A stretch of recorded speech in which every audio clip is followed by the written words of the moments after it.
Hello everybody, welcome. Welcome to the Tahoe Park Neighborhood Association's Mayoral Debate. My name is Lillian Ghaffari, Vice President of the Tahoe Park Neighborhood Association, and I am deeply honored to be with you here tonight. This debate is a significant milestone for our association, and it would not have been possible without the collective effort of many dedicated individuals. Our association is firmly grounded in the principles of nonpartisanship and inclusivity. We strive to be a positive force within our community, creating opportunities for civic engagement and ensuring that all voices are heard. Tonight's debate is a reflection of our commitment to these values. I would like to ask everyone in attendance to be respectful and mindful during this debate. Listening intently and engaging thoughtfully are crucial parts of the democratic process, and we are grateful for your participation in this important event.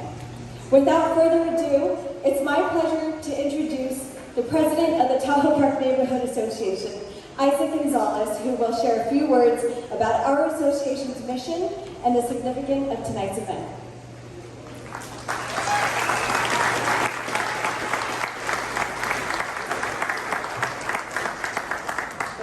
Thank you, Lillian. So with all things in life, we must be amenable to change. So actually, I'm going to do a little change of programming here right now myself and bring up our host this evening, Principal Heather Bennett, who's coming to the stage right now to say a few words and say hello to you all. We're here in her building tonight. Tahoe Elementary was here before Tahoe Park. Tahoe Park was named after Tahoe Elementary. So we are literally in the heart of our neighborhood, and our kids are our future, and Heather is our awesome principal. So Heather, why don't you say hello, everybody?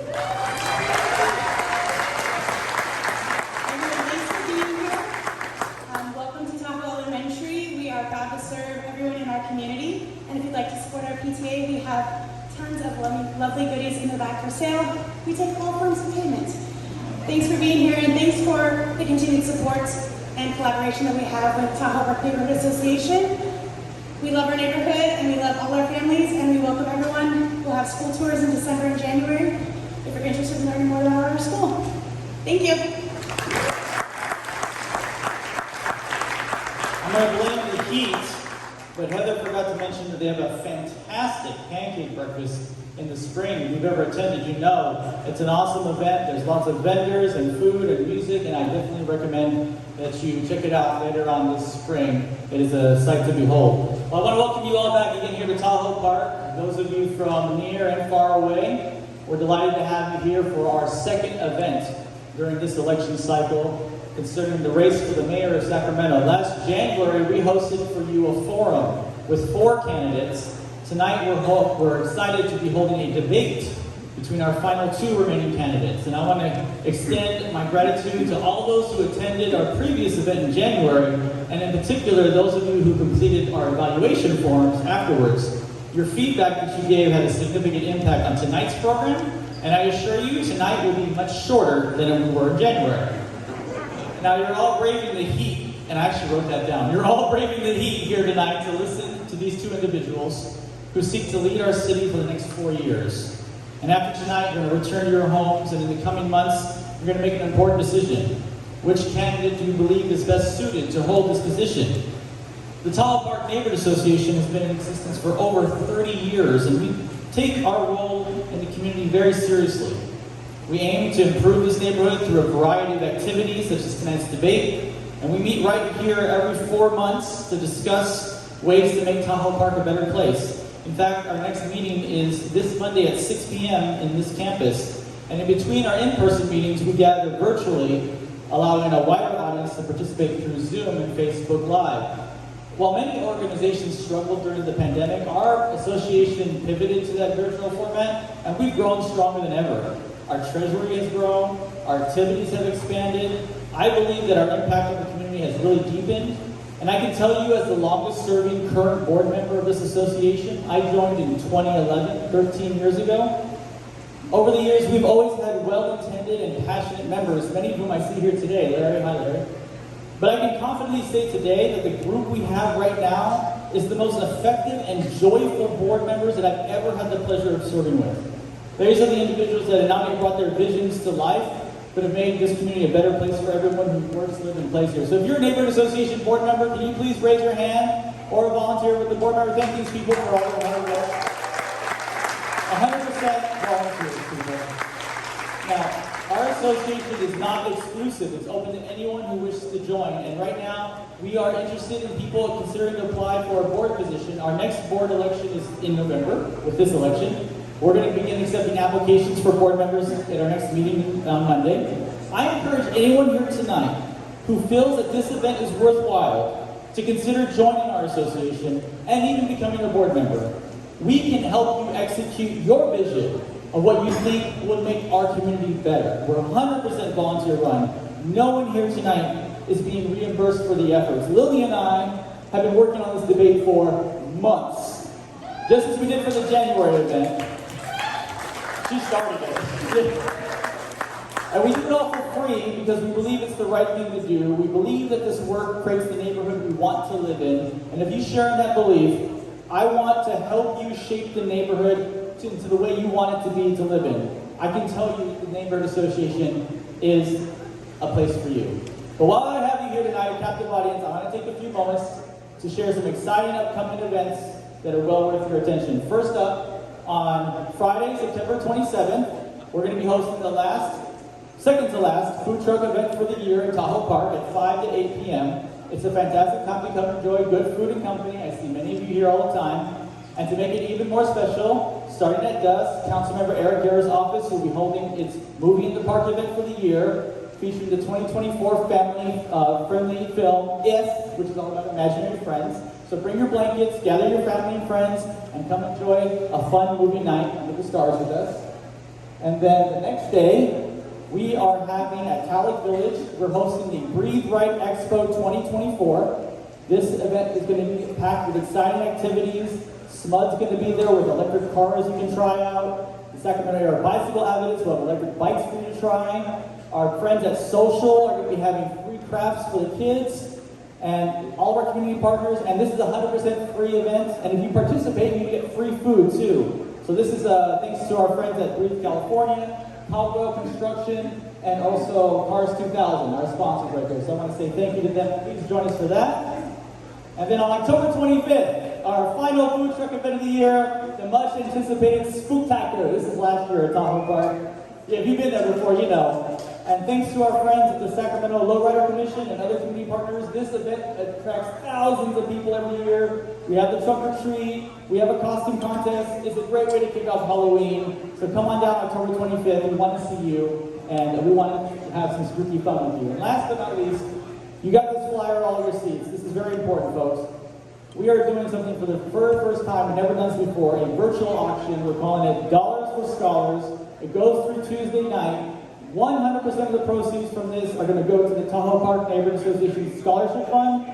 Each year, our fund gives away money to graduating seniors who either live in Tahoe Park or attend Hiram Johnson High School. And this last June, we awarded over $5,000 to deserving seniors to send them off to college. Can I get a round of applause for that? That's a pretty good number.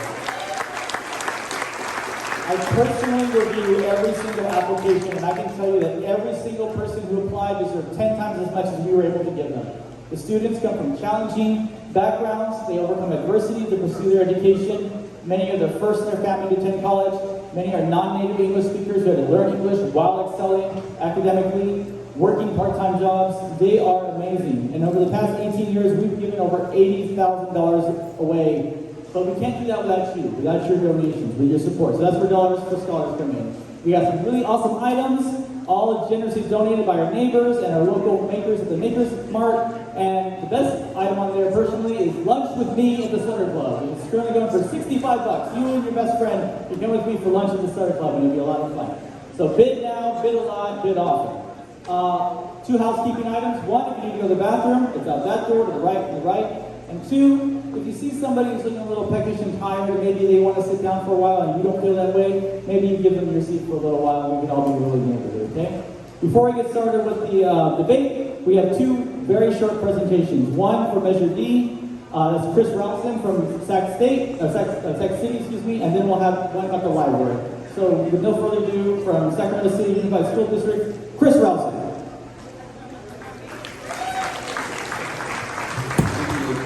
since you have me, I'll speak to the elephant in the room. Yes, the summer heat has finally caught up to Tahoe Elementary. One of the compressors is out on the roof. Don't worry, the work order's already in. Our big push in May was the Board of Education authorizing the placement of Measure D on the November ballot. It's a $543 million facilities bond. It is a tax-neutral bond, so what it will do is not raise your taxes as other bonds come off of the tax roll. This would replace it as that authorization proceeds. The kind of projects that we are doing is dictated by our facilities master plan. Our facilities master plan approved in 2022. You can already see some of the work that you guys have authorized and are currently building the new schools at Oak Ridge, Cesar Chavez, Edward Kimball, Nicholas, modernizations to our athletic fields like at Hiram Johnson, and other mechanical and sewer, stormwater, and water systems that are impacting our very old infrastructure of almost 70 years old in most of our elementary schools. So the continuation of this authorization would allow us to continue that work. Some projects that have been identified for this measure would include items such as mechanical units on the HVAC units, continuing our investment in our campus renewals, which is classroom infrastructure, carpet, paint, technology, our STEM classrooms, and then also a few brand new schools such as Elder Creek, a new Miwok Middle School, and a competition pool from McClatchy High School. So those are some of the items that are listed on our bond resolution for our upcoming $543 million Measure D. We appreciate the support you provided with Measure H in 2020, and we look to continue building our resume with you and showing that your investment is making an impact on our students and future leaders here in Sacramento City. Thank you so much. Thank you, Chris. And he wasn't allowed to say from here, but he told me for sure, new air conditioner for Tahoe. If it passes. And next up from the library bond to speak from the Friends of the Library, we have Tim Hicks, who's going to speak very briefly about the library measure.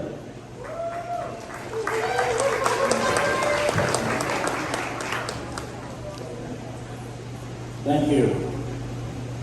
I'm Tim Hicks, and I'm with on the board of the Friends of the Library. I would just like to thank the Tahoe Park Association for giving me time to talk about our Sacramento libraries. Measure E is on the ballot on November 5th. Tonight, I would like to talk about Measure E. Measure E. It is all about Measure E is combining the two current parcel taxes we are paying to keep our 12 city libraries open 5 days a week. Measure E will not increase our taxes. Yearly independent audits will ensure that Measure E money is only spent for the libraries. Measure E will allow the libraries of Sacramento not to be put on this tax ballot every few years. As you all know, ballot measures onto the ballot can be very expensive. Libraries provide programs for our Sacramento families. Some of the programs that are provided are story time, after-school programs, and homework support. And all of us live in the age now where technology is needed to be used. The libraries, they have the equipment there for us to use and learn. Sacramento libraries play a critical role in educating our grandchildren and children in the Sacramento community. Our libraries are there for everyone. Our Sacramento Library is an important resource for the Sacramento community. Take time to read the ballot and remember to vote on November 5th.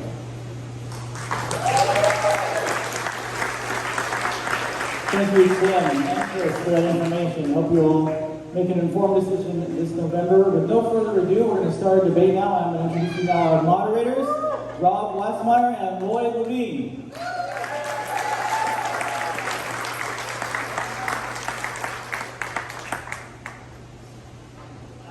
Thanks, Isaac. Yes, my name is Rob Wasper. I'm a professor of public policy administration at Sac State. Pleasure to be here. Lloyd Levine and I are going to go through some of the instructions for the debate and give you some of the ground rules. First off, the candidates have not been given the questions. The questions were formulated by a survey that was given out to Tahoe Park Association, and by the help of Lloyd and I putting some twist on them. There's going to be a back and forth exchange between the candidates, each being able to answer the questions and then having a rebuttal, and maybe the moderator may come in and ask a question in the middle of that. The last thing is that in full interest of disclosure, I need to mention that Kevin McCarty is a graduate of the MPPA program. In fact, he was a student in my classes, and I helped him with his master's thesis. Full interest of disclosure, but no bias at all on my part. I will turn it now over to Lloyd. Thank you, Rob. Appreciate it. Thank you all for being here tonight. Really appreciate this. Lloyd Levine. I am a former member of the state legislature, also a former student of Rob in the MPPA program. And I heard several woo-hoos when Rob made the announcement, so I think there's a few more alum here as well. Again, I want to just go through a couple of ground rules. We're going to have a series of questions. We're going to start with Rob and myself asking one question each that we came up with. They will each have a chance to answer that question. We'll then go to the questions that were submitted by the audience. They were submitted online. No one individual audience question will be read. We gathered them by topic, amalgamated them into one, added a little bit of nuance to them. So don't expect to hear your question read out loud, but know that the topics that were most popular amongst the community are the ones that are going to be heard tonight. The candidates have been agreed to in advance, lest anybody be concerned. We addressed as Kevin and Dr. Flo. I'll let you decide which one's which. The coin toss earlier determined that Dr. Flo will speak first, and then we'll alternate after that. And then, I believe, yes, we're going to go to opening statements. Before we go to opening statements again, I assume there are three groups of people here. There's people who are supporting Dr. Flo.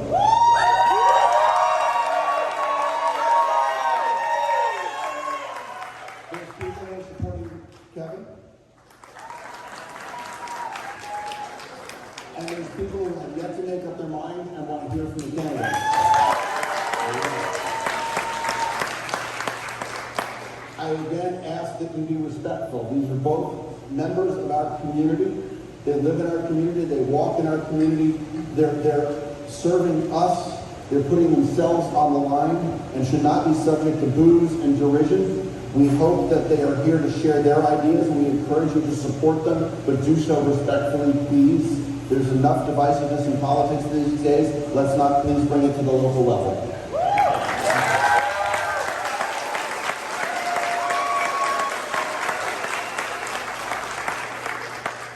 And so with that, candidate introductions and opening statements. Dr. Flo, you have 2 minutes.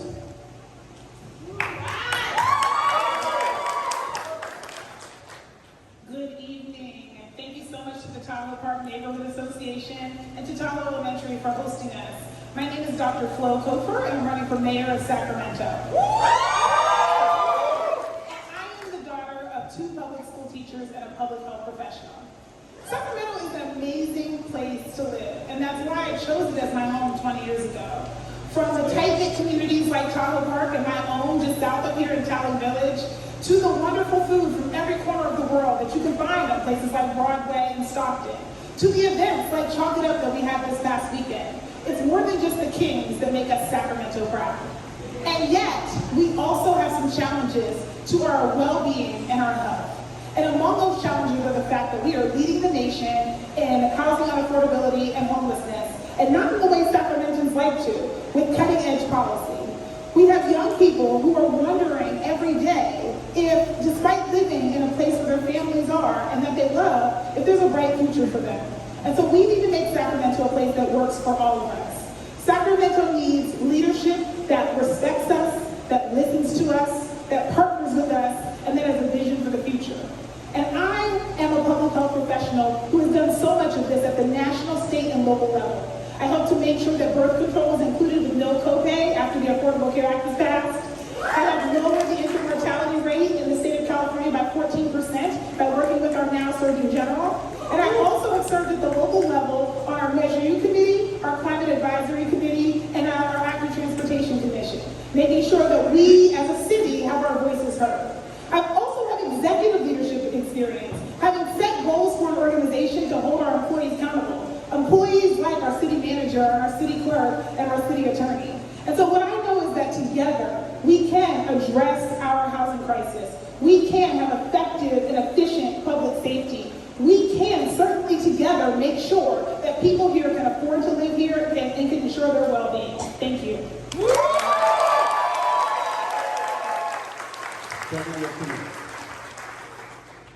Well, thank you for being here tonight on this hot evening, and thank you to Tahoe Park Association, Isaac and Lillian +1 for putting on this amazing event. I am Kevin McCarty. I'm your state assembly member. I used to be a board member of this neighborhood association. I'm excited to run for mayor of the city of Sacramento. And this is our final stretch. The campaign season starts, they say, Labor Day, so I'm excited to be here. And congratulations, Dr. Flo. And you and I are in the finals, and so we'll spend the next 2 months from today, Sacramento's going to make an important decision. So I'm here tonight as a candidate, but I kind of reflect on how I got here. So yes, I was a student in Rob Wasmer's class. Yes, I just finished my 10 years in the state assembly on midnight on Saturday. But you know, I'm amazed sometimes that I'm even here. We grew up in a chaotic single-parent family and didn't know if we would make it to see the other side. After high school, some of my friends went to college. I went to Winterseen Adult School behind Arden, Vermont to get my high school diploma. So I believe in public service. I believe that government can help people, help families, and that's why I'm running for mayor of Sacramento. And I'm going to use my experience as a city housing commissioner, as a city council member, as an assembly member to solve problems, to find real solutions to our issues, practical common sense solutions. I'm not going to write checks that we can't cash. I'm going to focus on real solutions to our issues. You know, I decided to run for mayor a little over a year ago when our girls were walking home from school. And they had to go in and out of streets to get home. And I was fed up with homelessness just like you. So I wanted to go to City Hall to bring about some real solutions to the issues and not meander around on issues that we don't think are bringing conclusion to what we're trying to tackle. So look forward to talking to you tonight about the issues before us with housing and homelessness and public safety and our parks and our city budget. So many other issues. Again, thank you for being here tonight, and I look forward to the conversation.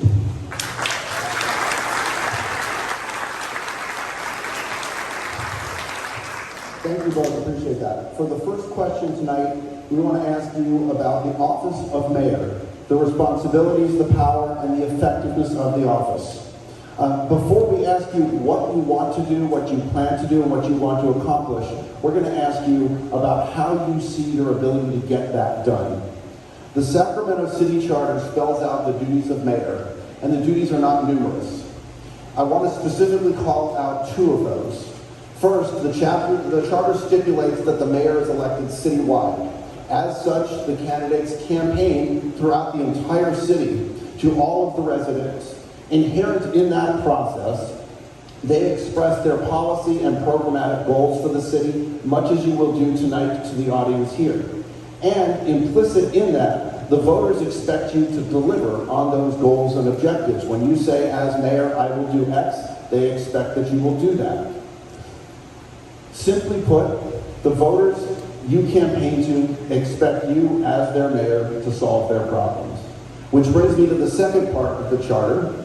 The mayor, according to the charter, section 4, subsections 3 and 4, shall have the right, but not the exclusive power to make recommendations to the city council on matters of policy and program that require council decisions. The mayor shall be a member of the city council and shall be entitled to make and second motions on matters before the city council and vote on council actions, but shall possess no veto power over the actions of the council. Given the limited authority, some could consider the mayor an at-large city council member, simply having the responsibilities of a city council member but the burden of running citywide. The mayor, without the authority to act, traditionally, as people expect, can run into some problems. So before I ask, I want to be clear, I am not asking about strong mayor. What I'm asking is, within the current system, how will you be able to work with the city council to be effective, to lead, to solve their problems, and to be the mayor the people expect within the confines of the limited powers of the mayor? Apologies, Kevin, you're up first for 2 minutes. And there are no rebuttals on the first two questions. Okay, that was a long question. I heard strong mayor in there a bit. I'm going to focus on that, even though you said not to. So I don't support the strong mayor proposal. I always have opposed it. Voters have voted it down, I think, 4 times in 40 years. I led a couple of the campaigns to oppose it. It's not a panacea. You look at San Francisco, they have a strong mayor. Do they have a high crime problem? Yes. You look at Oakland, they have a strong mayor. Do they have high problems with crime and homelessness? Yes. You look at the city of San Jose, they don't have a strong mayor, and they're making progress on homelessness and affordable housing. So it's about working together.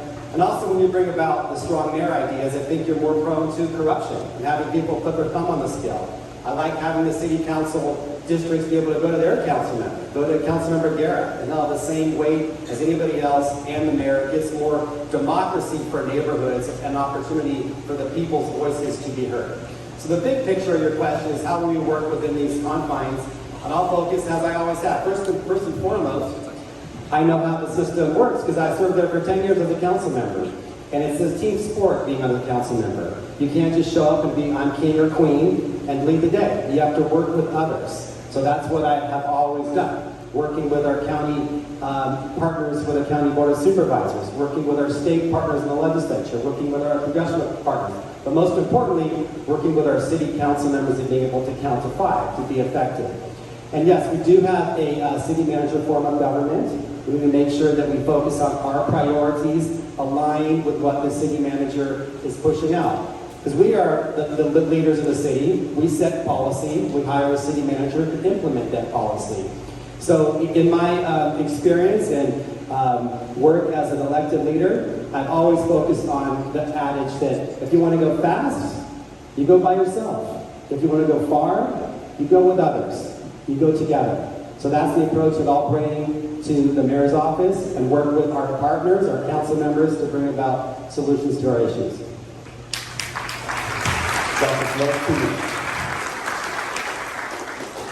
I'm so glad this question has been asked because on the first day of public health school, one of the first things they tell us is you are responsible for the 2 things that matter most to human beings: the number of years in your life and the quality of life in your years. And oh, by the way, you have very limited authority and almost no money to do that. Good luck. And after our stunned faces of thinking, did our tuition check clear yet and should we get a refund because that sounds like a scam, our professor then says, you know what our job is over the next few years is to teach you how to do just that, how to build partnerships and how to work with people so that even though you don't control healthcare systems or transportation or air quality, you can still get things done. And that's exactly what the mayor is. The mayor is a collaborative mayor, and I've always hated the strong versus weak designation because it makes it seem as if nobody wants to be weak, so we must want to be strong. But if you know how to collaborate, the position is plenty strong.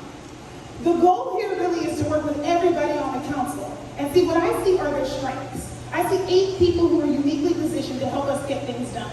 And so instead of approaching this as, how do you count to 5, I want to start with, what do we all 9 agree on that we can move forward? What are the things in our community that are uncontroversial that simply haven't happened because our city has no goals?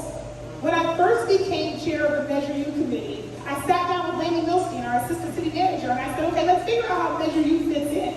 What are the goals for the city? And she laughed in my face and said the city has none. There's a process on page 34 of the budget that outlines what the council could do, but they never take advantage of it. So in the first 100 days, you know what I'm going to do? We're going to sit down and actually have a process. And we're also going to have clear performance objectives for our city manager, for our city attorney, and for our city clerk, because they're our staff. And without knowing what they're held accountable for and how they fit into the mix, how are we going to get anything done? So absolutely, we can get so much done when we sit down and we actually think about how systems work and not necessarily our own egos.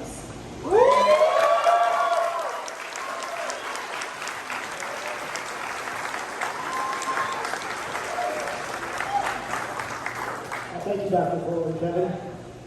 This question will first be answered by Dr. Flo, and Kevin will have an opportunity to respond.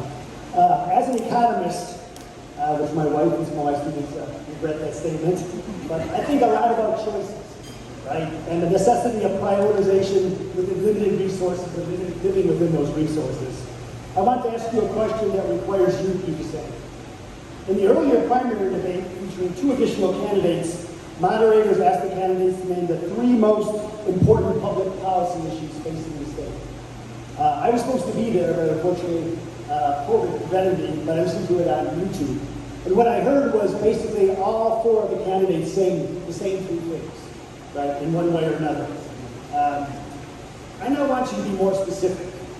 Please select only the one issue you judge as the most deserving of your attention as mayor. In doing so, thinking about naming that single issue, what single issue 4 years from now you would welcome that the voters judge the success of your term, at least in part, based upon how you handled it. In your answer, name the issue, cite at least 1 or more facts or statistics that convey the urgency of it to the typical voter, what you specifically propose to implement to mitigate the severity of this issue, and why you believe this intervention will be successful. All in 2 minutes. Can you say all the criteria one more time? Sure. Name the issue, cite at least 1 or more facts or statistics that convey its importance, what you specifically propose to implement, and why do you believe this intervention will be successful?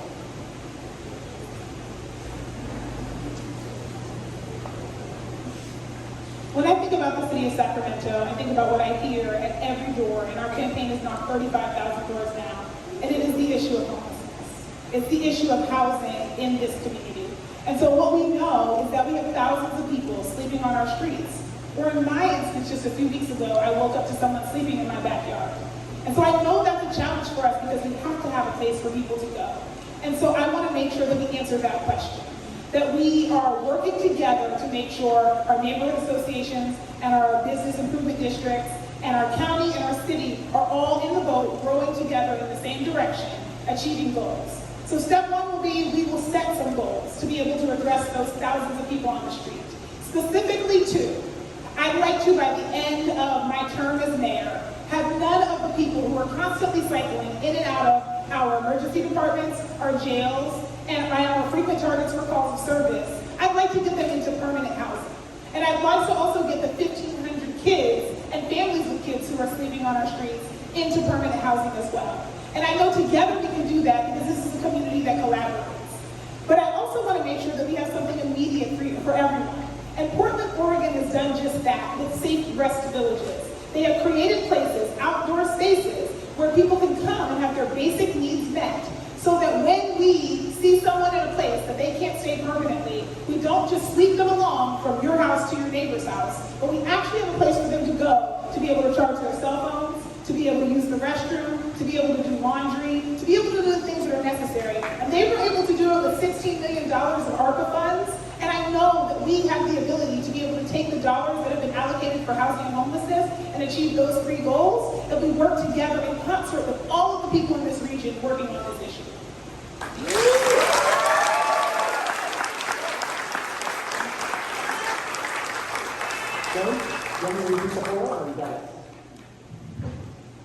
Not surprising, the same issue. The issue of homelessness is an issue that wherever I go, it's on people's mind. It's the reason I decided to run for mayor. Like I said, my girls are walking home from Southern Middle School, now Miwok, and we had to go around encampments and sometimes pit bulls on leashes just to try to get home. So we can't have it in any of our neighborhoods. We can't have it in our city parks, in front of businesses, in front of places where we want to go around our community. So we need to bring about some common sense to this issue. So I want to be held accountable on this issue.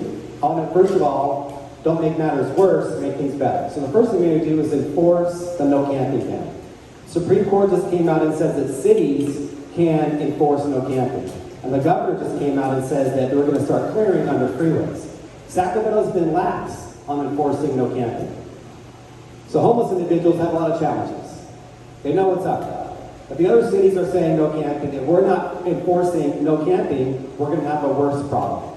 It's going to get even worse. We need to enforce the law, no camping. Conversely, I agree 100% with Dr. Flo. We need to have more sense of urgency in opening up emergency sites, low barrier, cost affordable sites. I want to agendize this issue every Tuesday night. I'm frustrated when I turn on the city council agenda and see if we're debating Middle East policy.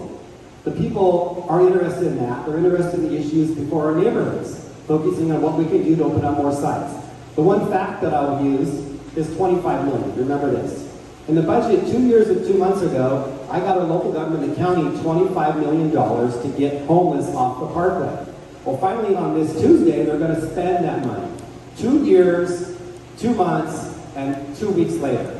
So it's not always about money, it's about a sense of urgency and working together with our partners to bring about solutions, and that's exactly what I'll do as Mayor of Sacramento.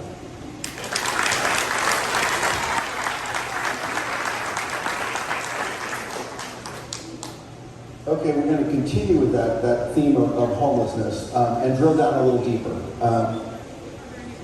There's no rebuttal on the first 2 questions. You will get to rebut the next question. So that concludes the first 2 questions that Rob and I came up with. We're moving to the 5 questions that were submitted by the community.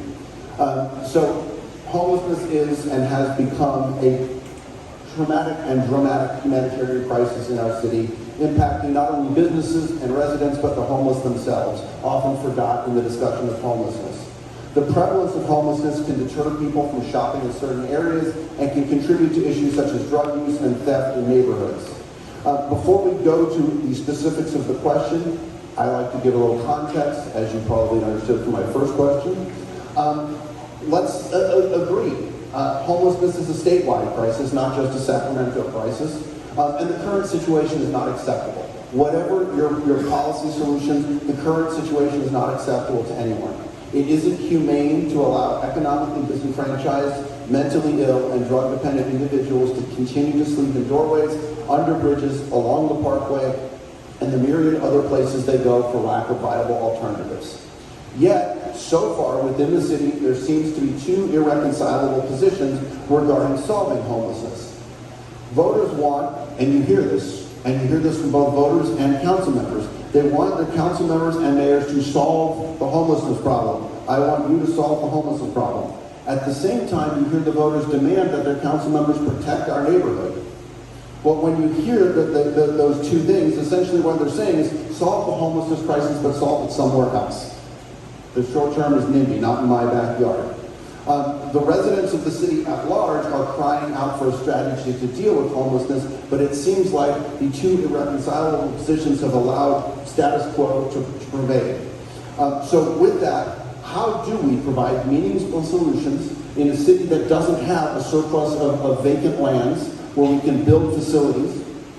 What strategies and policies should be implemented by the city? Not promises that you, as the mayor, I will do this, but what policies should be implemented by the city to address homelessness and deliver demonstrable results, and how will you work with the council to achieve the majority votes necessary to implement those policies?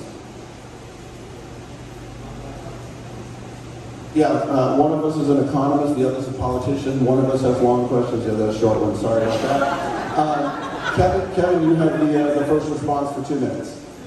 Yes, well, in sum, there's no easy answer. You know, when I was a council member, I came to my Tahoe Park meetings back with Isaac and Christina back in the day. Nobody talked about homelessness. It was not an issue. It was an issue in District 1, over the Richards Boulevard area, but it's become a statewide and national crisis we all need to get around. We all need to work on this together. We are all in this together, including our county, which, by the way, has 10 times more money than the city to solve these issues. So we need to work on these issues in partnership. So what I would do is a few things. Number 1, we need to enforce the law. We can't allow urban camping in our parks, on our football fields, in front of businesses, under overpasses in our neighborhoods. We can't allow that. What I want to do, number 2, is have an audit and assessment of how we're spending our money. We're spending about $25 million a year in homeless response. Our problem is this high, our money is this high. We need to make sure that what we're spending our dollars on gets our biggest bang for our buck. We don't have the opportunity to focus on the Cadillac solutions. We need to focus on the opportunity to get people off the streets, tiny homes, safe grounds where there's bathrooms and water and restaurant facilities and services and some compassion. You can enforce the law and a place where people can go.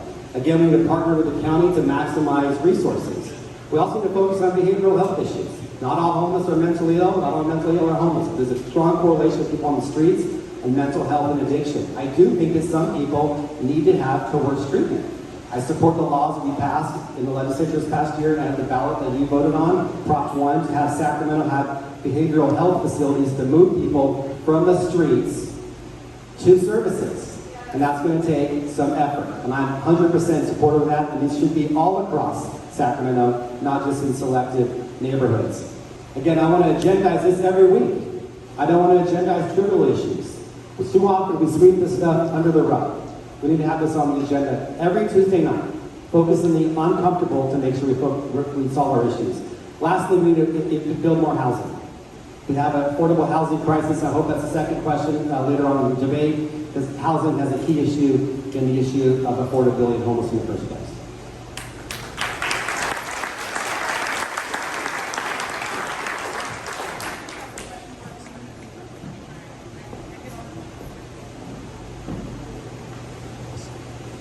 So the essence of the question was, I don't know what the problem might have been. Perhaps I should write shorter questions. I just like to make sure I answer the question. What's that? I just always like to make sure I answer the question. I know that. I was trying to make fun of myself for writing the lengthy question there. How does the City Council provide meaningful solutions that help move homeless from the streets to more sustainable living situations?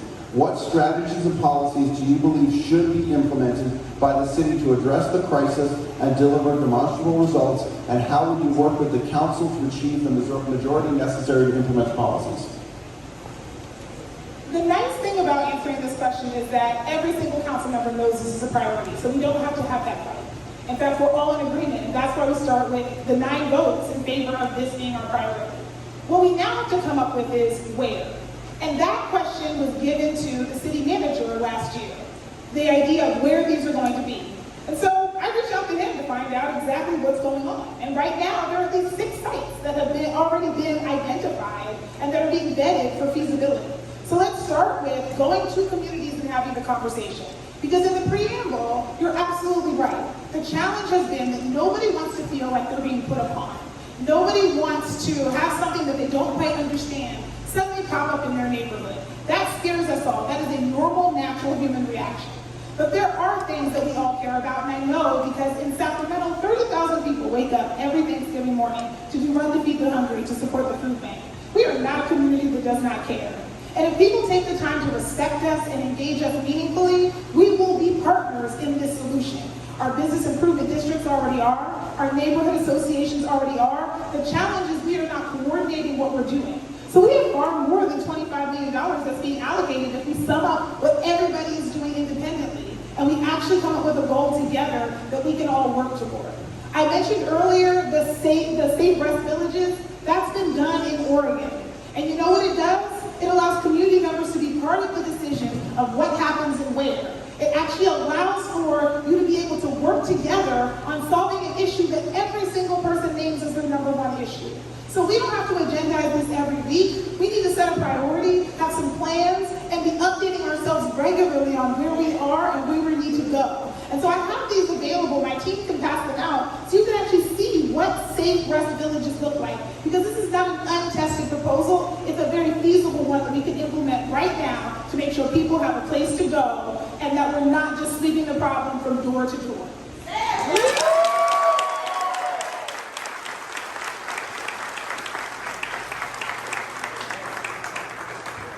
Kevin, you have 30-second rebuttal, followed by Dr. Flo at 30-second rebuttal.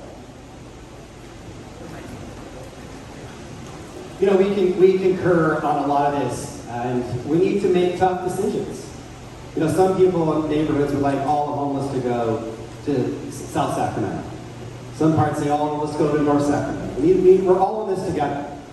So I concur. We need to find, there's no easy lots in Sacramento. Camp Resolution was a disaster because it was built on a toxic waste facility. So we need to look for areas like Cal Extra, which I wrote a measure in the state law that makes them eligible for emergency housing. We have abandoned city courtyards we can use. We need to focus on making these available right now and cost affordable answers.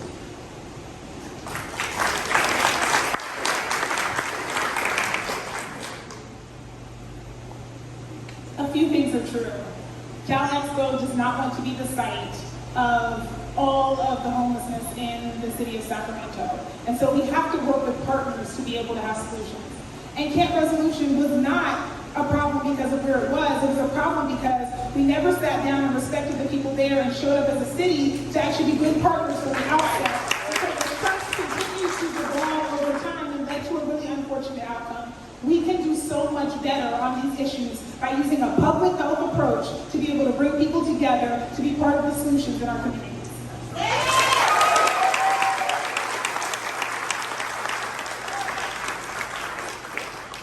Thanks again, Dr. Ford and Kevin. The economist is going to ask another money budget question to you. This is actually came from the Tahoe Park Neighborhood Association, but they assigned it to me to ask. As you know, the city of Sacramento in fiscal year 24-25, a budget of $1.6 billion faced a projected deficit of about 5%. Not all that large in the scheme of deficits they faced in the past. The city council, mayor, manager had to make some choices regarding some minor revenue enhancements, realizing some prior savings, and a few minor cutbacks. But you know, if you don't have a budget deficit next year, it's likely to occur at some point in your 4-year term.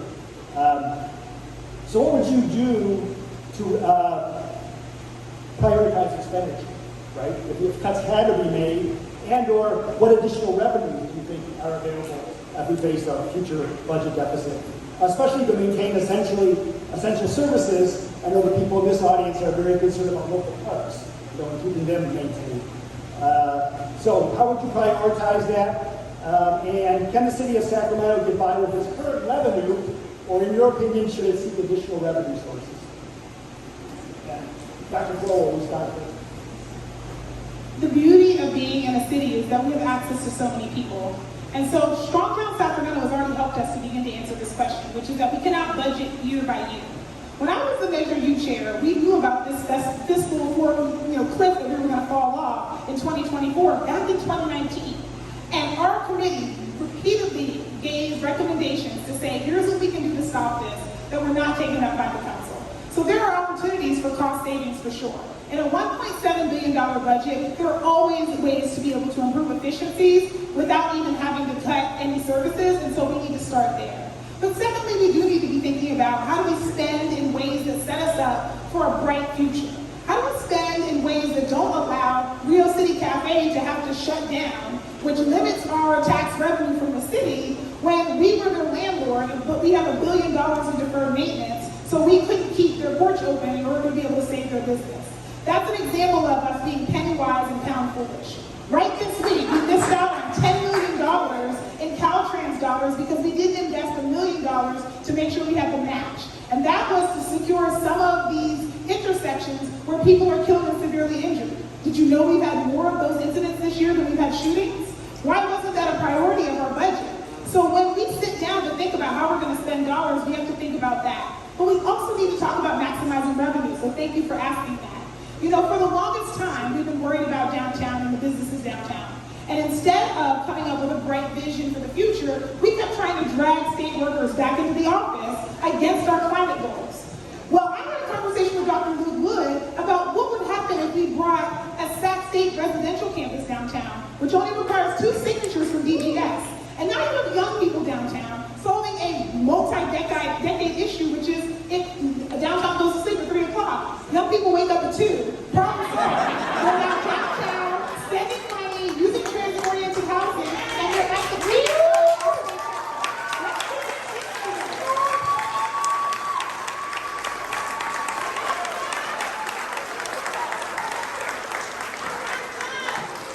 You know, I'm deeply concerned about the city budget, and let me take you down memory lane real quick. When I was your council member in 2011, we had a great recession. We had double-digit unemployment, property taxes were failing, sales taxes were failing, massive foreclosures, and we had to lay off police officers, firefighters, and shutter our city parks and our pools. We had to raise taxes. I put the measure on the ballot, Measure U, which Dr. Coker later co-chaired the Citizen Advisory Committee on. We had to restore city services. So that wasn't a tough time. Now the city has a budget deficit during good times. So that's deeply troubling, the fact that we have more money and we're facing a deficit. So what you need there is somebody who knows what they're looking at in the city budget. I've done that. I've chaired the budget committee in the Capitol for 10 years. I know how to read projections where we're at and make tough choices. So what I want to do is make sure we focus on the basics. 80% of the city general fund budget is focused on 3 issues: police, fire, and parks. Those are the core general fund departments.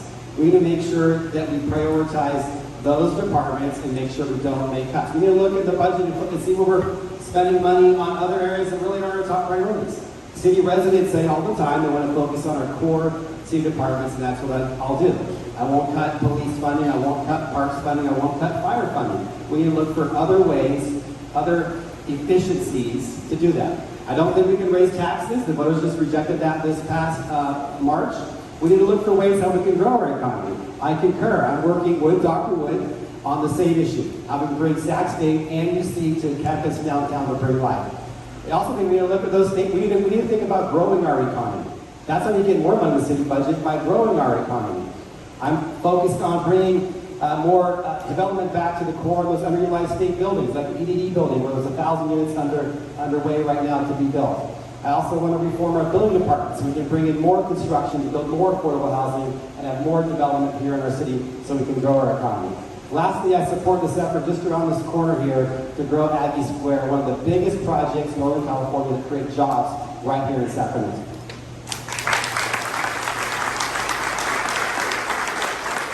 Dr. Ford, you have 30 seconds to respond. As I mentioned, I was on the Measure U Commission, and so we have been projecting this for a long time and trying to give policy recommendations.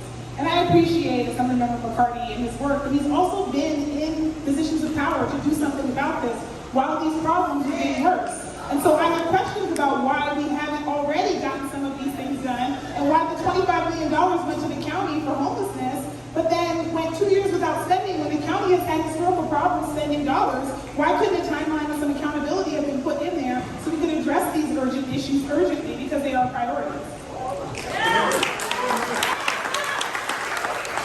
I think you have 30 seconds to respond. Yeah, this is a question about the city budget. I'm going to talk to you, the community here, and focus on what we need to do. We need to grow our economy and make tough choices. I don't support some of the Measure U recommendations years ago, which that's true. If we followed some of those recommendations, we would have had fewer police officers on the street right now. I don't think that makes sense. Our city has grown tremendously in the past 10 years. The amount of people we have on the streets for police and fire are the same they were when I was a city council member 10 years ago. So we need to focus on our core city services and not focus on issues that don't reflect the will and the safety of our community.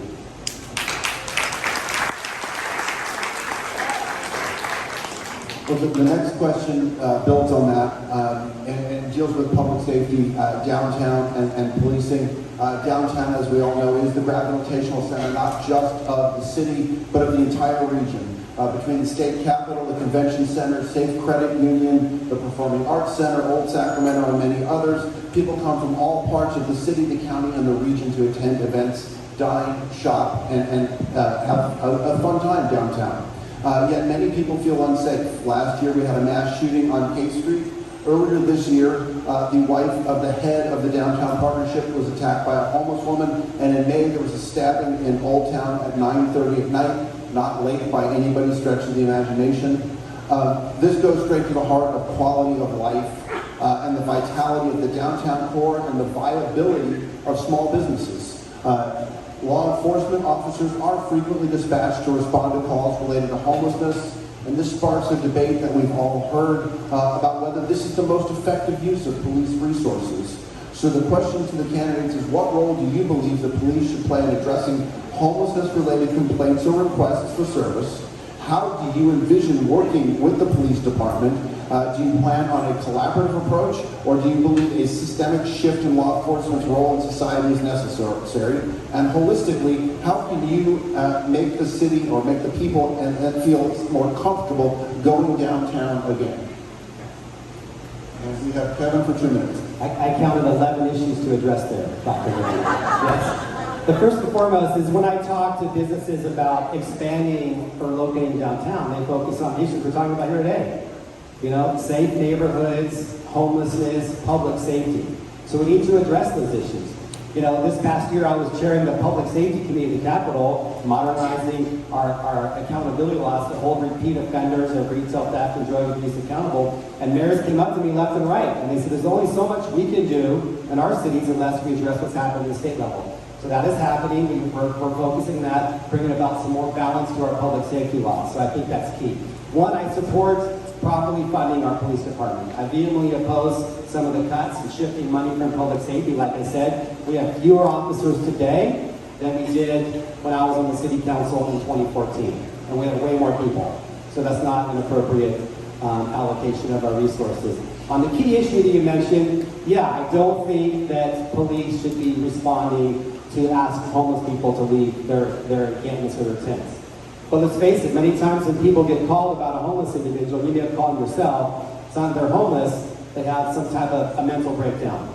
And firefighters don't even respond to those calls until they get a police officer to come with them. So the notion that you're going to be able to hire social workers to respond to these calls without police officers just doesn't work. No one's tried that in the United States. It just doesn't quite pencil out. Lastly, we do need to focus on different approaches. I like this approach of having non-police individuals be able to respond and help transport people. I work with the city to create a new state law on that. It's being implemented as we speak. I also like the program where the City of Sacramento Department of Community Response has individuals that go out there and deal with people on the streets and try to get them the services without necessarily involving our police departments. They can focus on, first and foremost, responding to serious calls and violent crime. That's what we need to focus on the most. Thank you.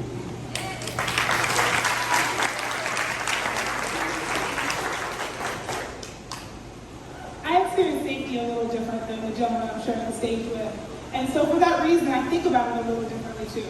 I think about safety as being prevention as well. And that's why I am the fund public safety candidate. But see, the difference is I know that none of us woke up this morning hoping to call 911. And if we do, it means there's either a medical emergency or a safety emergency, but something went wrong. And so I want to first and foremost focus on the ways in which we can keep ourselves safe. Making sure that our traffic accidents are reduced, as we talked about, leaving those dollars on the table that we were eligible for. And I want to make sure that we have violence intervention dollars. We left $12 million that the city of Sacramento was eligible for on the table for the city, and yet we went 2 years with no youth homicides when we actually funded the people who helped our police department do this.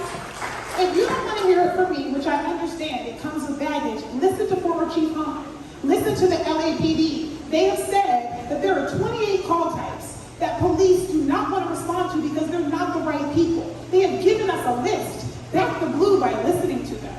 Furthermore, I am the daughter of 2 public school teachers, and so I know that we do to our police officers exactly what we do to our teachers, which is make them responsible for everything with few resources, which is why I have said that I want to shift some of those dollars so that instead of spending 35% of their time on non-police calls, somebody else who's trained and equipped can handle those. Because if you think about what happened in Land Park recently, someone was trying to break into a house, and the police were called, but a crime hadn't been committed yet.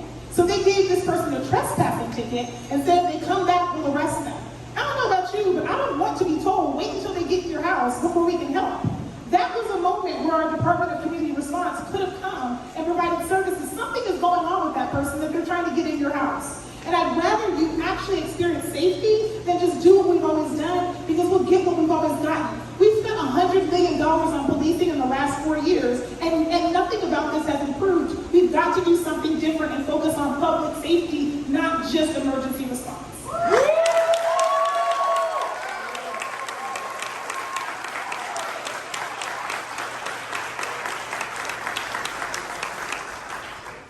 You know, I believe that we need to modernize public safety. I wrote the very difficult laws on use of force after the summer of George Floyd and Stephon Clark.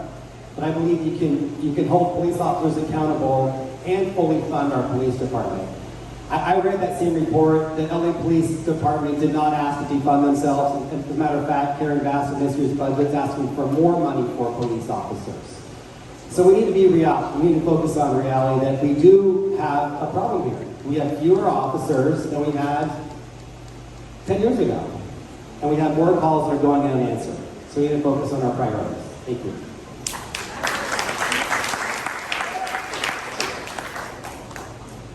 It is untrue that we don't have models independent of police that work. It is also untrue that we can't actually shift these dollars. Chief Hahn specifically said we should set up the Department of Community Response to be able to respond. And he's actually said that if we wanted to be successful right now. My proposal to shift dollars was not about cutting any officers. That is a lie. My proposal was shifting the vacancies over so we could have 24-hour response from the Department of Community Response and for things like code enforcement, which are not the police's responsibility. Let's actually take care of our officers instead of burning them out.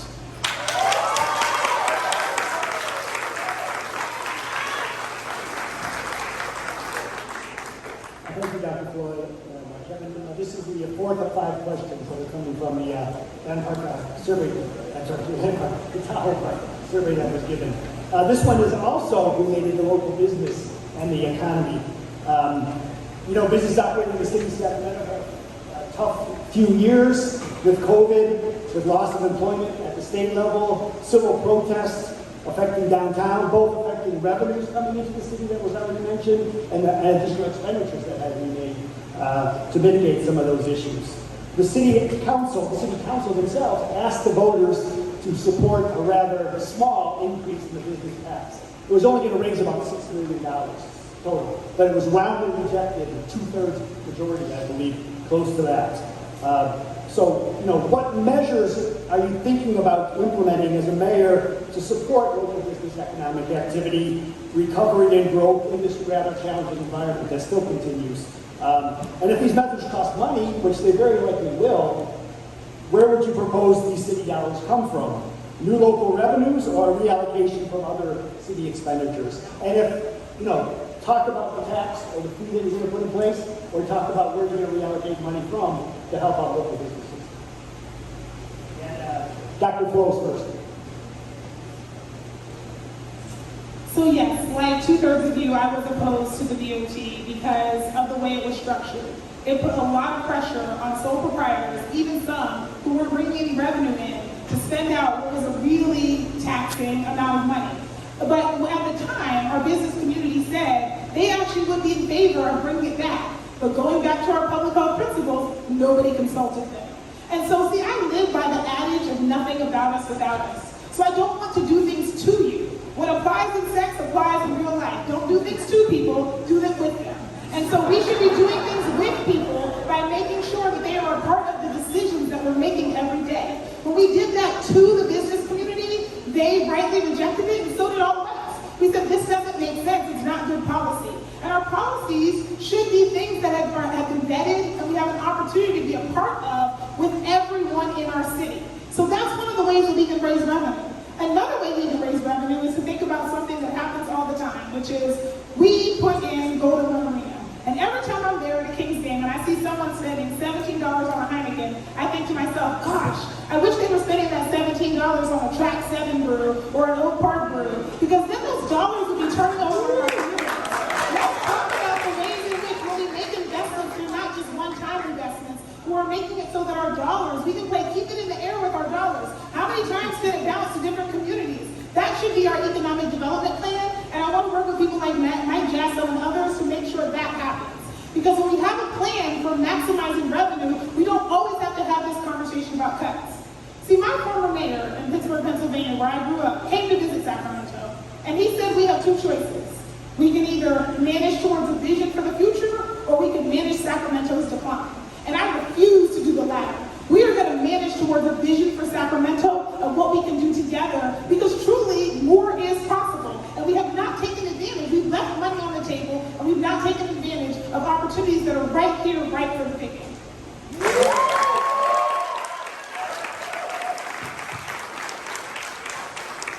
I'm trying to remember the question, and I'm remembering what you just said. Did you really say that? You did, yes. As far as the tax goes, that was a disaster. All of us on the March ballot opposed that, as did the voters of Sacramento. We can't always go back and tax the people of Sacramento on these issues. They want us to be smarter with our money. They're asking us, hey, Sacramento, you have more money coming in every year, and you have a budget deficit. We need to look at our existing expenditures and how they mirror with our priorities. But we need to focus on growing our economy. You know what I want to do? Downtown. 50% of the buildings downtown pay 0 property taxes? 0. We're not putting the genie back in the bottle with work from home, with remote work. I want to take those buildings, and I wrote the law last year, we're now implementing and do more of that, to put those buildings on the private sector, maybe build some housing there, affordable housing, Bring dollars back on the tax rolls. Yes, we both support bringing a university, University of California, and the CSU to Sacramento. I want to reform the building department to make sure it's easier for people to build housing and businesses here in Sacramento. Cities don't control interest rates. We don't control wages. We don't control materials costs. We control time. And if any of you have ever gone to the building department and tried to get your permit pulled, you know it takes way too long. So what I'm going to set on my first day in office, I'm going to do the audit on homeless spending and form a blue ribbon commission, reforming our building department, cutting red tape to stimulate business in Sacramento so we can get money in our local coffers to focus on our priorities. We can make sure that we can do two things at the same time. Be smart with our money, listen to our voters, and see what we can do and grow our economy with a smart economic development plan. Thank you.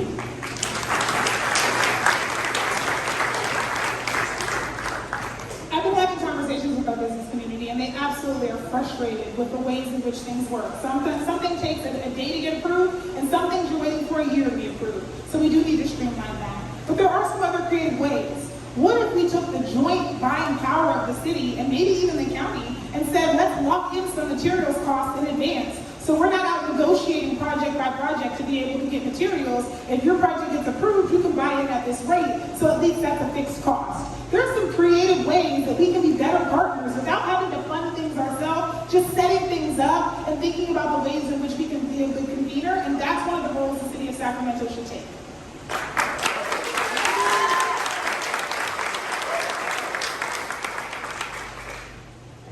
We're now moving to the last of the Tahoe Park Neighborhood Association questions. And I think it kind of builds on everything we've talked about tonight. And hopefully you can break some new ground on this because it does touch on a lot of issues that you've already talked about. We gathered here tonight at this Tahoe Elementary School adjacent to beautiful Tahoe Park, which is the heart of our community here. And we were reminded of all of our parks, vital roles in bringing neighborhoods and neighbors together. Tahoe Park is more than just a green space. It's where we converge. It's where we share meals, enjoy live music, build social fabric, take our kids to play. As mayor, what specific actions will you take to ensure that parks like Tahoe Park continue to thrive and remain safe and welcoming places for all of our neighbors to enjoy? That obviously encompasses crime, it encompasses drug use, homelessness, budget spending priorities. How are you going to focus on the parks as an asset of the community? And I'll tell you firsthand, coming as a Los Angeles transplant, I love Sacramento parks. They are incredible. They're neighborhood parks. They're fantastic. What are you guys going to do to protect them? Sorry about that. Kevin, you have 2 minutes. Dr. Flo, too. Yes, I love our parks too. I bought my first house in Tahoe Park 10 doors down from here, 25 years ago. And I remember joining the neighborhood association at TPNN, Isaac. Why? It was a tree planting. So we love our city parks. We all love our city parks. I want to cherish our city parks, not cut park funding, and support them. That means public safety as well. And that means enforcing our camping ordinance. We can't have homeless camps at our city parks. We just took 1,000 needles out of Camp Resolution with 60 people. Stanford Park had a similar problem. We need to make sure that we don't have some of these issues around our city parks. I'm not sure how we're going to raise taxes and expend money to do more in our city parks or quickly doing more or less. I know there's a proposal potentially on the ballot to do an assessment for park maintenance. We'll see what the voters have to weigh in about that. I think our city parks need to partner more with neighborhood groups and businesses to, like we adopt a road. We saw here during the recession, the neighborhood association and YMCA raised money to open up the city pools. So we need to focus on ways how we can support our city parks, focusing on opportunities to bring in economic development. One of my ideas, I see these great food truck festivals here. We have some of our city parks. Why can't we be more like New York City? Rent out a little, building in the middle to have, a food festival, to have, a coffee shop. Bring in commerce to our city parks to have an additional funding source for our treasures of our community. This is what makes Sacramento so great. I taught my kids to play Little League at our city parks. I certainly walk our dogs at our city parks. I've utilized our Parks and Recreation Department for decades. I cherish our city parks, and we need to make sure we prioritize them in the city budget going forward. Thank you.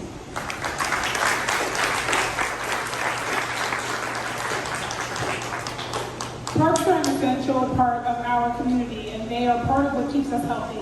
When my uncle passed away a couple of years ago, the tree at the corner of 61st and 8th right here in Tahoe Park was a place that I would come and bring a blanket and just listen to music and read Hard Times Require Furious Dancing by Alice Walker to be able to get me through that difficult time. So trust me when I say that parks are important because we understand their importance as part of the ecosystem of our cities.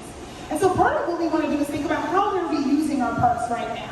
How many of you have been to a park and wanted to use the restroom and the restroom was locked during business hours?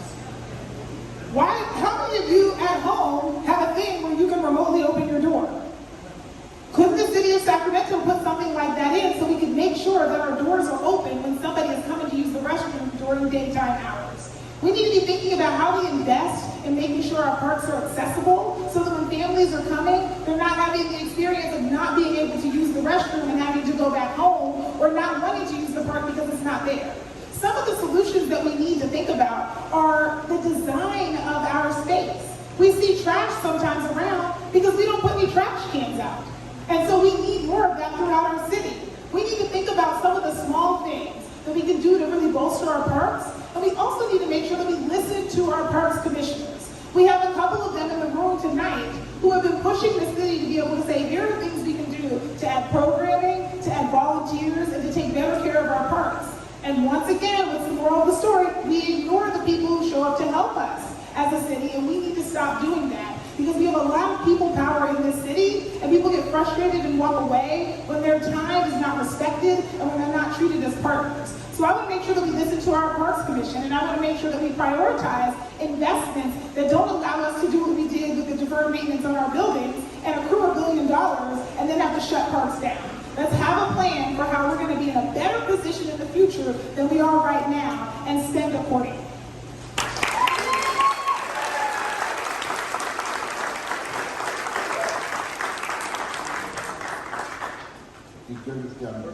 No rebuttals. Okay, Rob? Okay, now we're going to move into a round of questions when you are allowed to ask the other candidates questions. So I'll give you like 10 seconds to formulate that question. So Dr. Flo is going to first ask Kevin a question and limit that question to about 30 seconds. Follow my example, Valerie. Kevin, the Kevin as a candidate then responds, and then Dr. Flo can rebut that response. And then we're going to flip it around with Lloyd being the next one. So first, Dr. Flo, you can ask Kevin a question.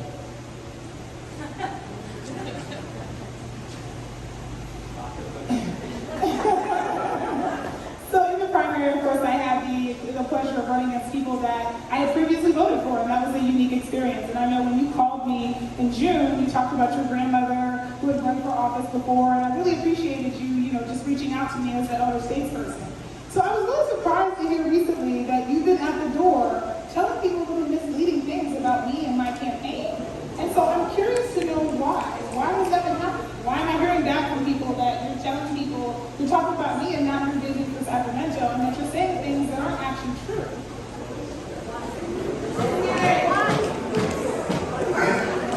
Does she need to be more specific? Dr. Flo, do you need to be more specific about what those things are?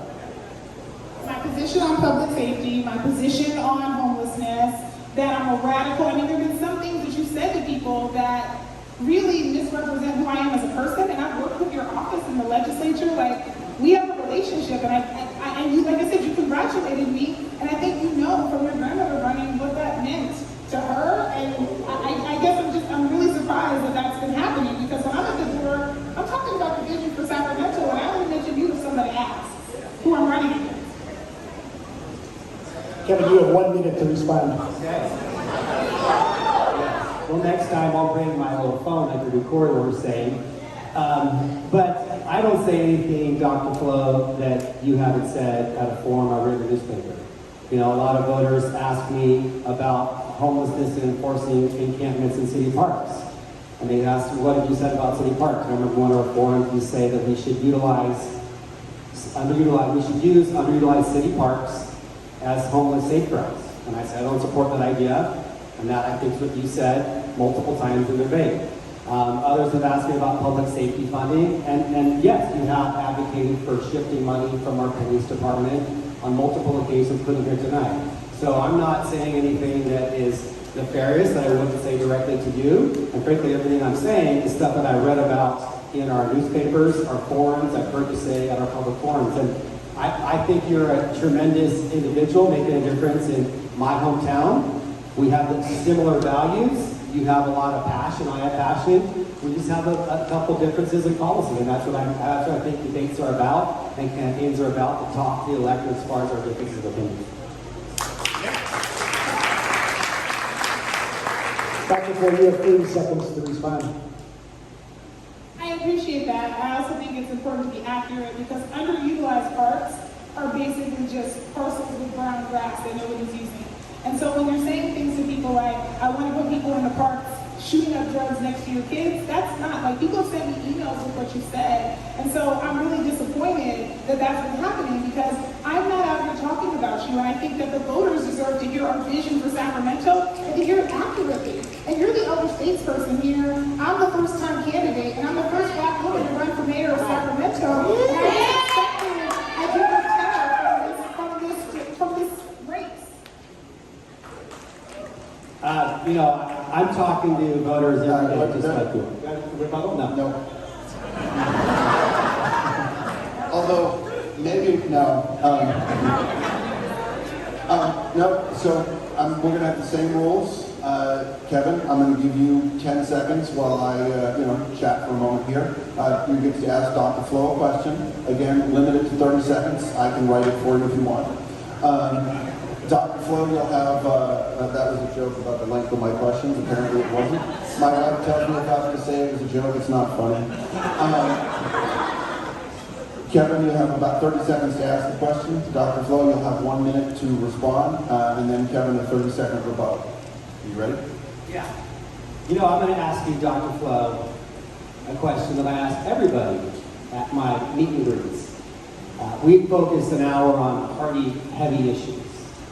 So I ask people at my meet and greets, after we talk about public safety, homelessness in the parks, and all the other key issues, jobs, the budget, I ask them, what do you love about Sacramento? What are we doing here that you'd like to see us do more? And I love the fact that you chose Sacramento as your home. I've been here my entire life. I love the fact that probably half of people in this room decided to choose Sacramento as their place that they're going to spend the rest of their lives. So what do you like about Sacramento, love about Sacramento, that you'd like to see us do more of?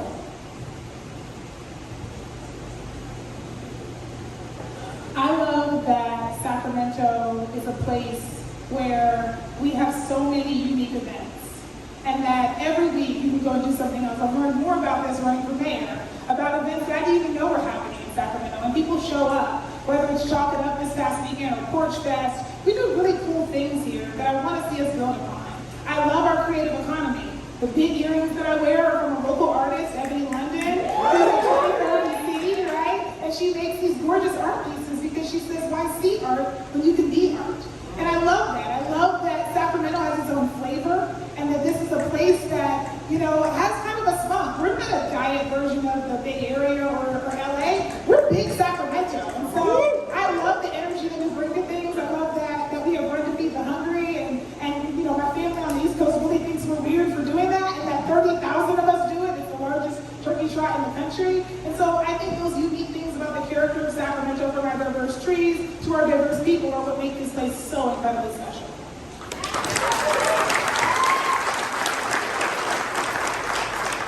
You have 30 seconds to rebut that? Yes. I'm not sure if we rebut it, but that was a solid answer, Dr. Flo. And I just want to say that I'm an optimist, and I think of a glass half full. We have tons of problems. When I go to my meet and greets, we spend all the time talking about problems like we did with your fabulous questions. But I think about the amazingness about Sacramento. We're a badass city. We don't want to be Seattle or the Bay Area or LA. We're Sacramento. I love this community. We have amazing neighborhood groups, community CBOs, people stepping up, doing extraordinary things with just ordinary people. So I think that we should build, as a city of Sacramento, and build upon the goodness we have in the city of Sacramento.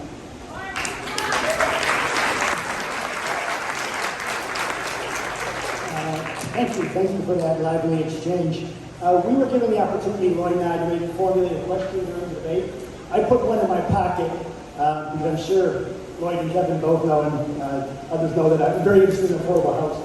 It's an issue that I talked about, research about, talked about in my class. You brought it up earlier. We haven't specifically touched on it. I also like to narrow down and be specific. So I'm going to ask you this question about rent, right? More about renters in our city. With a median monthly rent of about $1,900 for a two-bedroom apartment. Median being the middle amount, right? Half below that and half above it. Sacramento is among the top 1/3 of the priciest rental markets in the 100 most populated cities in the country. Part of it is what Kevin was talking about, such a desirable lifestyle with a limited amount of apartments. Landlords are taking advantage of that and raising rents. This is even the case after state-imposed rent control, right? Is this a concern you want to address as the city's mayor? And if so, and if the further rent control proposal on the state ballot passes, Prop 43, I'll leave it up to you if you want to explain that, would you support the city's expansion of rent control that's going to be allowed by the passage of that? And if not, explain why you would not support it, and what other city actions you would favor to bring down rents. And this goes to Kevin first. I know rebuttals here, just 2 minutes. Yes, rents have stabilized and gone down a little bit in Sacramento, but the rent is still, too high. We need to do much more to help renters and build more housing at all income levels. I don't support that measure because I think if you have the New York style, LA style, SS style rent control, there'll be no apartments built here in Sacramento. People will walk away. I support the middle ground approach, which I helped write, the city adopted, which is anti-rent gouging. Cap rents at no more than CPI plus 3%, which is roughly 8 or so percent. During the high inflation, it got up to 9 or 10%. I thought that was a fair compromise. I think if anything else, it would be a disaster for building any more multifamily apartments in Sacramento. What do we need to do? One, I support, like I said earlier, reforming our building department to make it easier for developers to come. Choose Sacramento over Stockton, West Sacramento, adjacent cities. Make it easier. I've talked to affordable housing developers, asking what they need. I support having a regional or citywide ballot measure to fund needed affordable housing. I'm deeply concerned about my daughter's generation going off to college and going to come back.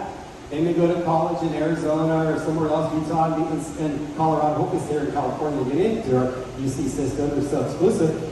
But I want to make sure that people like that can and want to come back to our great city. Lastly, we need to be creative. One thing I'm looking about is, again, those dozens of state buildings that aren't being utilized downtown. How do we convert those to affordable housing? So I think we need to think outside the box and how do we streamline and look for creative ways to build more housing at all income levels, to bring more multifamily housing to the market, stabilize rents, and help renters. Thank you.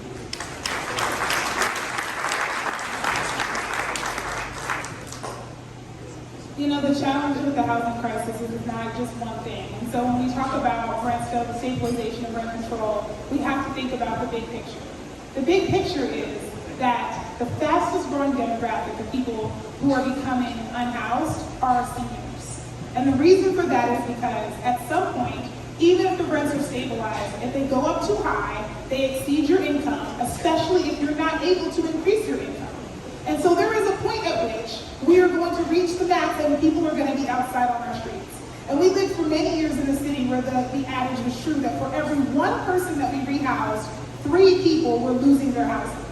We also invested $2 million one time of ARPA dollars to be able to help 800 families.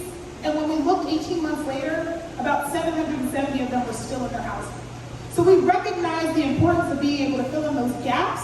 We also recognize that those gaps exist because rents go up, because emergencies happen, and when people are spending more than 30% of their income on housing, they run the risk of having one of those emergencies and then having to rob Peter to pay Paul, and having to make really tough decisions about whether to eat, or whether to pay rent, or whether to go to work, or whether to fix the car, or whether to buy school clothes. And I don't want us to to make these Sophie's choices between things we actually need. So yes, I am supportive of Prop 33 because I think it gives us the option to be able to have the conversation. And that conversation has to include, how do we build more missing middle income? What happened to the Affordable Housing Fund that Measure U was supposed to help create so we could actually create more housing? Why can't we build some smaller places that young people on new salaries can afford so that they're not being rent gouged in other places? So absolutely, we need to talk about how we stabilize people's rents, because incomes are not going to go up indefinitely. And if we look at the last 50 years, they have not kept pace with inflation. So even when we do things like keeping things pace with inflation, we are outpacing people. And that's why this election is about the economy. I'm pragmatic, I get it. We have to have money available. And so we have to look and think about doing things differently, but we have to make sure that we're taking care of people and affording their ability to have their basic human rights.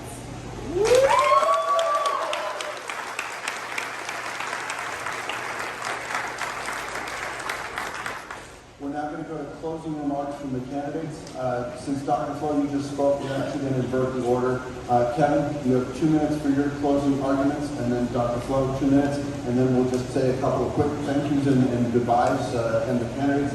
I believe you've agreed to stick around afterwards and answer a few questions, so if you want to ask some questions of the candidates that weren't asked in the debate, again, this is politics at its finest, at its retail level. You get to meet the people who are running to be mayor and talk to them personally after the debate. So with that, Kevin, 2 minutes for closing. Yes. Thank you, and let's give it up to our moderators tonight. Thank you, Lloyd and thank you to our neighborhood association. Thank you for being here. I know some of you came here to support one candidate, some came to support the other, some just wanted to come listen and learn. That's what democracy is all about. And I'm glad we're having this choice to talk about the issues before us today. Because we are at a crossroads in Sacramento. And we have a lot of challenges ahead of us. And I think the city needs and deserves somebody who knows how to get things done. And knows about working with others to produce results. I've always been about bringing common sense solutions to our issues. I'm not going to write checks that we can't cash. I'm not going to make promises that can go unfulfilled. No, that's why I've been endorsed by our firefighters, by our police officers, by our current and prior mayors, by the majority of the council members, county supervisors, congressional delegation, assembly members, because they know they can partner with me to get things done. I've always been about solving problems. When this neighborhood was run over by absentee landlords, I wrote the law to go after slumlords. When a young girl at the George Civic Center was shot in the face at 5 p.m. in front of the community center on a Saturday night, I said, how can we raise money and open up the community centers for the hotspot activities to keep kids out of trouble on the weekends? I've done this over and over as a city council member, as a state lawmaker, and I will do so as your mayor. Last thing in my last 30 seconds, I'm running for mayor, and my North Star is always my 16-year-old girls. I want to make sure they're safe walking home from school. And can walk home from the light rail station, not have to dodge around encampments and pickles. But I also want to make sure that they want to come back to Sacramento, that has housing at all income levels, that has a vibrant economy, that's a fun city with music and arts and culture and sports. So we need to focus on the present, but also the future of Sacramento for future generations. Thank you for your time, for listening to us tonight, and respectfully hope to bring your vote. Thank you.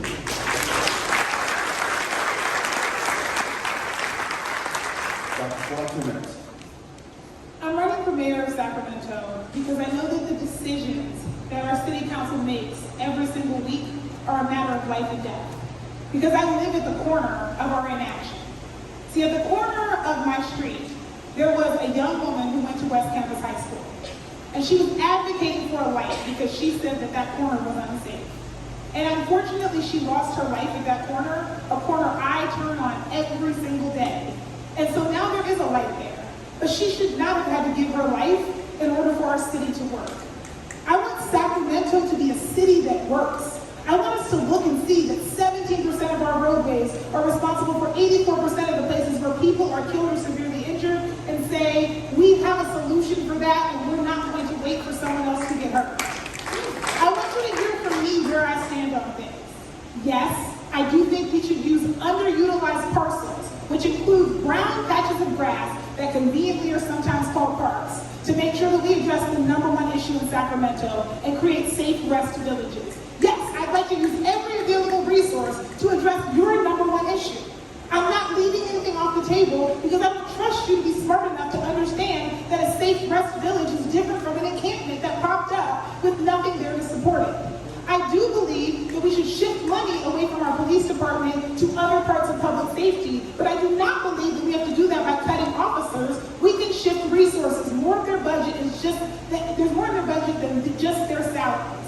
I do believe that we can maximize revenue and that we can look at our budget and decide on cuts and efficient ways to spend our money that don't involve having to cut resources. And I do believe in all of you.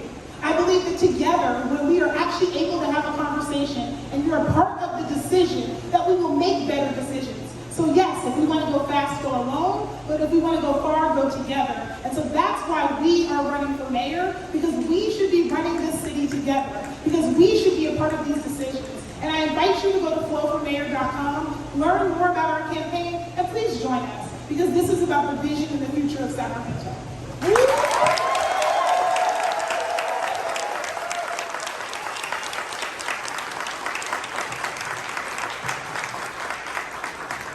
I want to thank our candidates tonight, not just for the debate and the spirited debate. As you can see, they agree on many issues, and there are some they disagree on. But personally, I want to thank you for putting yourselves out there, putting yourselves on the ballot, stepping up to lead the community. These are two fine people and fine candidates. Thank you. I want to thank the audience tonight. Thank you for attending and staying informed. And finally, thank you to the Tahoe Park Neighborhood Association and its leadership. Lillian, take us home. All right, thank you all for being here tonight and participating in what has been an enlightening and important discussion. I want to extend my deepest gratitude to the TPNA board and all the volunteers who dedicated their time to make this event a reality and a success. Special thanks to my husband, Arya Ghaffari, and my mother, Dr. Rose Barunda, for their unwavering support. I also want to express my sincere thanks to our candidates, Dr. Flo Coffer and Assemblymember Kevin McCarty, for engaging in tonight's debate. Your willingness to share your vision and ideas with our community is truly appreciated. A big thank you to our incredible moderators. Let's give them a round of applause. Dr. Steve Alpha and Assemblymember Laura Levine for their time and effort in executing tonight's discussion. And thank you to Principal Heather Bennett and Tahoe Elementary School for graciously hosting us this evening and please hopefully the drinks and snacks on the way out. Thank you to Christina Lockie for your help with timekeeping right up here in front.